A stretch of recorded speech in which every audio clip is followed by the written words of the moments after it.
What's the meaning of airy?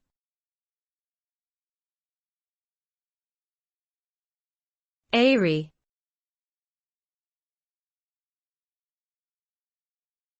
Airy.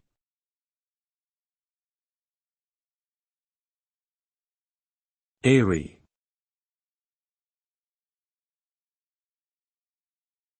Airy.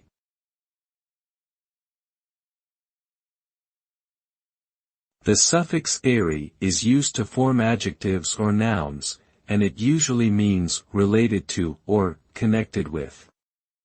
For example, the word library refers to a place where books are kept and organized.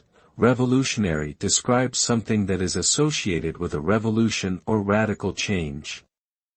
It can also mean having the qualities of or characterized by, as in the term visionary, which describes someone who has a forward-thinking or imaginative mindset. Overall, adding the suffix airy to a word typically signifies a relationship or association with its root, often in terms of characteristics or function.